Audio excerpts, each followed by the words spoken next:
आप लोग एक सवाल पूछ सकते हैं मुझसे जो कि है वन और वन। तो आप यहाँ पे ये सोच रहे होंगे कि ये नंबर कहाँ से आया। ठीक, तो आई गेस आप लोग ये वन और वन देख करके कंफ्यूज हो गए होंगे आई गेस। तो ये है आज का पैटर्न 1 2 3 4 5 6 7 8 9 10 11 12 13 14 एंड 15। और कहीं पे सबको कंफ्यूजन होता है तो लोग सोचते हैं ये नॉर्मल ट्राइंगल का पैटर्न है। तो ऑब्वियसली ये नॉर्मल ट्राइंगल का पैटर्न जो हमने स्टार्ट किया था और जो हमने नॉर्मल ट्राइंगल का पैटर्न जो सॉल्व किया है वो स्टार्ट हुआ था वन और वन से।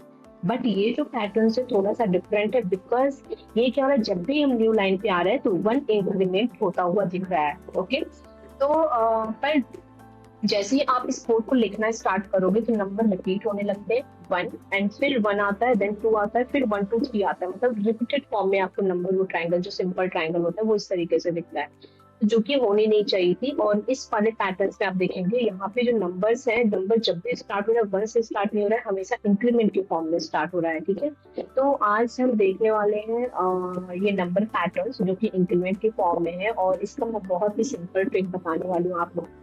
और बिना किसी कंफ्यूजन के ये बहुत ही इजी तरीके से आपसे सॉल्व हो सकता है। So hello everyone, welcome back to our DSA series. तो आज के इस चैनल पे मैं आपको बताने वाली हूँ नंबर पैटर्न, और अगर आप इस चैनल पे नए हो तो सब्सक्राइब जरूर करो। डेली यहाँ पे डेली आपको डीएसए का सारे कॉन्सेप्ट और डीएसए पैटर्न्स और सारे लॉजिक्स मिलते हैं, और मैं स्टेप बाय स्टेप स्ट्रक्चर वे में बात करती हूँ यहाँ पर। तो और मेरा फ्री डीएसए का कोर्स है जो कि यूट्यूब पर है, और मैंने यूट्यूब पर लॉन्च किया, और वहाँ पे स्ट्रक्चर वे में आपको सारे डीएसए के वीडियोस मिलेंगे, और लिंक डिस्क्रिप्शन में आपको दे दूंगी। और जो कि लिमिटेड टाइम के लिए फ्री है, तो इसमें बस 100 पीपल्स है, वहाँ पे आप जाकर चेकआउट कर सकते हो। तो चलो अब समझते हैं, हम चलते हैं बोर्ड पर और वहां पे समझते हैं कि हमारे इस पैटर्न को सॉल्व करने के लिए क्या अप्रोच होना चाहिए। ठीक है, तो सबसे पहले मैं हर वीडियो में सबसे पहले मैं अप्रोच की बात करती हूँ, फिर मैं कोड को देखती हूँ, और देन उसकी वजह से drive and then time complexity. ये हमारे पूरी वीडियो का ओवरव्यू रहने वाला है। ठीक है, ओके, तो चलते हैं हम अपने बोर्ड पर और देखते हैं कि क्या पैटर्न है और इसको कैसे सॉल्व कर सकते हैं। ओके, तो आई गेस आप लोग को हमारी स्क्रीन दिख रही होगी, और यहाँ पे जो मैं पैटर्न दिखाने वाली हूँ वो ये है वन। और यहाँ से हमेशा जो सिंपल ट्रायंगल था वो इस तरीके से था, वन था, वन टू थ्री था, वन टू थ्री फोर था। ठीक है, और one two three four five, ये हमारे सिंपल थे क्योंकि यहाँ पे वन और वन सारे रिपीट हो गए। बट अभी का जो पैटर्न है वो वन है, देन उसके बाद से वन के बाद से क्या आता है, टू है, देन थ्री है, देन फोर है, फाइव है, सिक्स है, सेवन है, एट, 10, 11, 12, 13, 14, 15। ठीक है, तो ये रो वाइज आप देखेंगे कि सारे क्या हो रहे हैं, वो इंक्रीमेंट फॉर्म में है। तो ये हमारा इंक्रीमेंट फॉर्म वाला ट्रायंगल है। ये पैटर्न देखने में नॉर्मल ट्रायंगल जैसा ही लगता है, बट है इसमें बहुत बड़ा डिफरेंस है। तो जो नॉर्मल ट्रायंगल था उसमें जैसा कि मैंने बताया कि वो वन से शुरू होता था, पर यहाँ जो नंबर है वो कंटिन्यू हो रहे हैं और वन के बाद इंक्रीमेंट हो रहे हैं। ठीक है, तो यहाँ पे अगर आप देखेंगे तो रो वन में क्या है, हमारे एक नंबर है, ये वन नंबर है। रो टू में हमारे दो नंबर है, रो थ्री में थ्री नंबर है, रो फोर में हमारे फोर नंबर है, रो फाइव नंबर है। ठीक है, यहाँ तक आपको समझ में आएगा। और रो वन में अगर वन नंबर है तो उसका जो वैल्यू वन है, रो टू में जो वैल्यूज है जो उसमें पैटर्न्स में जो नंबर दिख रहा है टू थ्री है, रो थ्री में फोर फाइव सिक्स है, रो फोर में सेवन एट नाइन टेन है, और रो फाइव में 11 12 13 14 15 है। तो रो आई में हमारे अगर अगर देखो तो रो आई में हमारे आई नंबर्स होते हैं, पर जो हमारे नंबर है हमारी नॉर्मल ट्रायंगल जैसा ही लगता है, और ये हमें पहले से ही पता है और हमें पहले से ही देखा है। ठीक है, अब इसमें नंबर को हम ऑब्जर्व करेंगे। ठीक है, इसका हम अप्रोच देखते हैं कि क्या अप्रोच हम लेने वाले हैं। ठीक है, अप्रोच ये बहुत ज्यादा सिंपल, अगर आप थोड़ा सा भी दिमाग लगाओगे यहाँ पे। तो अगर जैसे रो वन है तो रो वन जो है, रो वन है वो स्टार्ट क्या क्या करता है, स्टार्ट फ्रॉम वन। ठीक है, यहाँ पे समझ में आया। ठीक है, start from one and end at one. One से स्टार्ट हो रहा है और वन पे ही एंड हो जा रहा है। और जो रो टू है हमारा, वो हमारा क्या हो रहा है, स्टार्ट किससे कर रहा है, स्टार्ट हमारा हो रहा है टू से, और एंड किस पर हो रहा है, एंड हमारा हो रहा है थ्री पर। ठीक है, इसी तरीके से जो हमारा रो थ्री है, रो थ्री हमारा स्टार्ट हो रहा है फोर से। ठीक है, स्टार्ट हमारा फोर से हो रहा है और एंड हमारा हो रहा है सिक्स। ये आप ये जो नंबर में लिखते जा रही है उसको आप गौर से देखना। रो जो फोर है वो हमारा स्टार्ट हो रहा है सेवन से, और जो एंड हो रहा है वो हो रहा है हमारा 10। ठीक है, 3 6 10। ओके, और रो जो 4 है 7 10, और रो जो हमारा रो 5 है वो हमारा स्टार्ट हो रहा है 11 से, और जो एंड हो रहा है वो हमारा हो रहा है 15। ठीक है, अब यहाँ पे रो 2 का स्टार्टिंग नंबर, यहाँ पे आप देखो रो 2 का जो स्टार्टिंग नंबर है रो 1 के लास्ट नंबर के बाद वाला है। ठीक है, और रो 1 का लास्ट नंबर अगर 1 है तो रो 2 का स्टार्टिंग नंबर 2 1 प्लस 1 हो गया। रो 2 का लास्ट नंबर अगर 3 है तो रो 3 का स्टार्टिंग नंबर 4 है, यानी कि 3 प्लस 1।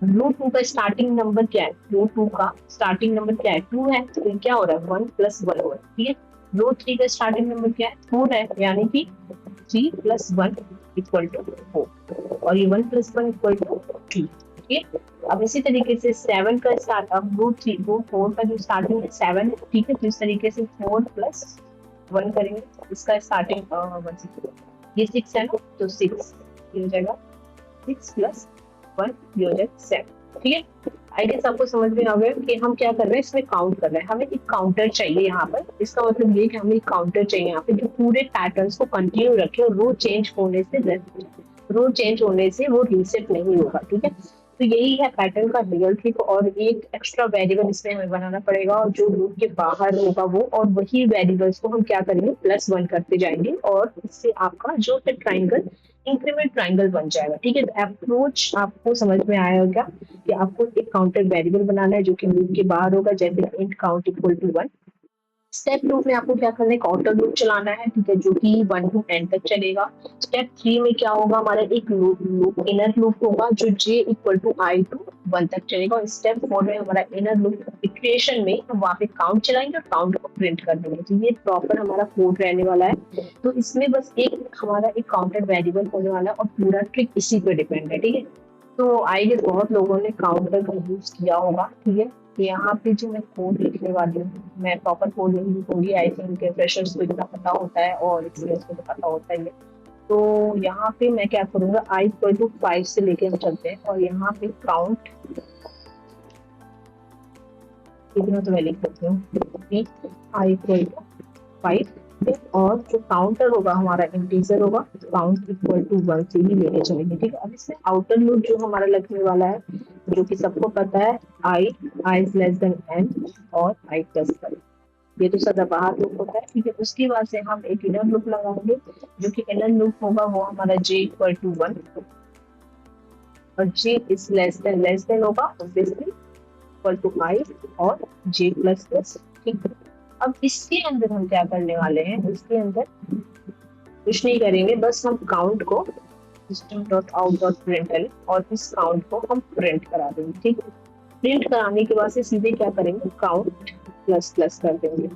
ओके, और यहाँ पे न्यू लाइन के लिए हम प्रिंट एरन कर देंगे। ये हमारा पूरा कोड हो गया। ठीक है, अब इसको जब ड्राई रन करोगे, अब ड्राई रन भी बहुत ज्यादा इजी, क्योंकि ये कोड बहुत ज्यादा इजी था, तो बाकी मतलब कम टाइम में हो गया, और बाकी जितने भी कोड मैंने बताया वो थोड़ा टफ था, पैटर्न थोड़े टफ होते हैं, तो उसमें ज्यादा टाइम लग गया। अब देखते हैं, I इक्वल टू हमने 1 दिया। ठीक है, अब j कहाँ से कहाँ तक चलेगा, I इक्वल टू में हमने 1 दिया है, तो j चलने वाला है हमारा 1 टू 1 तक ही चलेगा, क्योंकि हमने यहाँ पे j is less then I है। ठीक है, 1 से 1 चलेगा, तो हमारा यहाँ पे आउटपुट यहाँ प्रिंट होगा, 1 प्रिंट हो गया। ठीक है, जब 1 प्रिंट हो गया, मतलब काउंट हम प्रिंट कराएं, तो काउंट की वैल्यू क्या है, 1 प्रिंट हो गया, काउंट प्लस प्लस कर दिया, काउंट की वैल्यू क्या हो गई, 2 हो गई। ठीक है, फिर उसके बाद से अब I फिर से क्या होगा, I इक्वल टू 2 पे क्या होगा, j कहाँ से कहाँ तक चलेगा, 1 टू 2 तक चलेगा। ठीक है, 1 टू 2 तक चलेगा, क्योंकि I की वैल्यू 2 है। अब यहाँ पे काउंट की वैल्यू इंक्रीमेंट हो चुकी है। ठीक है, तो यहाँ पे काउंट की वैल्यू क्या प्रिंट होगी, हमने ग्लोबल वेरिएबल लिया है, तो यहाँ पे काउंट की वैल्यू 2 प्रिंट हो जाएगी। फिर उसके बाद से ये लूप चलेगा, फिर लूप में j की वैल्यू इंक्रीमेंट होगी, 2 is less than equal to 2, ये हो जाएगा, तो यहाँ पे वैल्यू हो जाएगी 3। ठीक, अब I की वैल्यू हो जाएगी हमारी 3। अब j कहाँ से कहाँ तक चलेगा, 1 टू 3 तक चलेगा, तो 1 is less than equal to 3, और 2 इज लेस देन, इंक्रीमेंट होते रहेगा ये, 3 is less than equal to 3।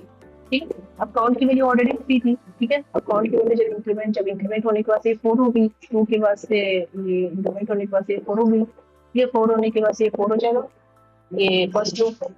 Second वाले में j का जब सेकंड लूप चलेगा तो ये हो जाएगा 5, और जे का जब थर्ड लूप चलेगा तो ये हो जाएगा 6। ठीक है, और जब 6 हो जाएगा फिर से काउंट की वैल्यू बढ़ जाएगी, 7 हो जाएगा। अब यहाँ पे 7 होने की बाद से आई के 4 पे फिर लूप चलेगा, आई इक्वल टू 4 पे, तो यहाँ पे जे कहाँ तक चलेगा, 1 टू 4 तक चलेगा। ठीक है, अब जे 1 टू 4 तक चलेगा तो j is less than equal to 4, यानी कि 1 is less than equal to 4। ये चल जाएगा तो काउंट की वैल्यू 7 है, तो यहाँ पे 7 प्रिंट हो जाएगा। ठीक है, फिर उसके बाद से 2 is less than equal to 4, तो यहाँ पे 8 प्रिंट, काउंट की वैल्यू काउंट इंक्रीमेंट हो रहा है, तो यहाँ पे क्या हो जाएगा, 7 8 हो जाएगा। फिर उसके बाद 3 is less than equal to 4, फिर यहाँ पे 7 8 9 हो जाएगा, और ये हो जाएगा 4 is less than equal to 4। ठीक है, ये हो जाएगा 10 हो जाएगा। आप देख रहे हो ये कैसे किस तरीके से ये इसने प्रिंट कर दिया इंक्रीमेंट के फॉर्म में ट्रायंगल। ठीक है, तो आई गेस ये बहुत ज्यादा ही इजी ये क्वेश्चन था, क्योंकि हमने एक सिंपल ट्रायंगल प्रिंट कराए हुए हैं, इसमें कुछ नहीं करना था, सेम ही कोड था, बस हमने काउंट एक अलग से वेरिएबल दिया। तो देखो कितना ज्यादा सिंपल है, काउंट 1 से शुरू किया और लूप से बाहर हो गया। आउटर लूप मेरा रो कंट्रोल करता है और इनर लूप आई बार चलेगा, तो हर प्रिंट के बाद हमने क्या किया है, काउंट प्लस प्लस किया हुआ है, इसलिए नंबर कभी भी रीसेट नहीं होता। अब इसको रन करके मैंने भी देख लिया, तो काफी ज्यादा इजी था इसका ड्राई रन भी।